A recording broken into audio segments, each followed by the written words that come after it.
Hi everyone. Kanuma next day అయితే మేము Nehru zoological park అయితే వెళ్ళాము. మా హస్బెండ్ అయితే రాలేదు, తనకు ఆఫీస్ అయితే ఉంది.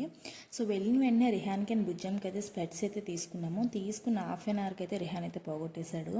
ఇంక బాబాయ్ అయితే ఎంట్రన్స్ టికెట్స్ తీసుకోవడానికి అయితే వెళ్ళారు. సో మేము ఇక్కడ వెయిట్ చేస్తున్నాము.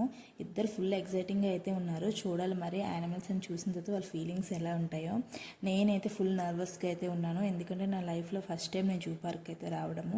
ఎందుకో తెలియదు, చిన్నప్పటి నుంచి నాకు జూ పార్క్ అంటే చాలా భయము. యానిమల్స్ ఎక్కడ బయటకు వచ్చేస్తాయని ఒక చిన్న ఇమాజినేషన్ అయితే ఉండేది.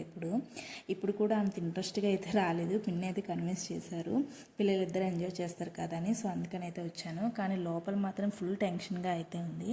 నాకు బాగా గుర్తు, నా స్కూల్ డేస్ అప్పుడు అనుకుంటా ఆ న్యూస్లో చూసేదాన్ని, టైగర్ ఇలా బయటికి రావడం, జూ పార్క్లో కొన్ని ఇన్సిడెంట్స్ అవ్వడం. దానివల్ల ఎప్పుడు జూకి వెళ్ళాలనే థాటే రాలేదు నాకు. చూడాలి మరి నా ఫీలింగ్స్ ఎలా ఉంటాయో ఆఫ్టర్ యానిమల్స్ అని చూసిన తర్వాత. కంటిన్యూషన్ నెక్స్ట్ వీడియోలో చూద్దాం.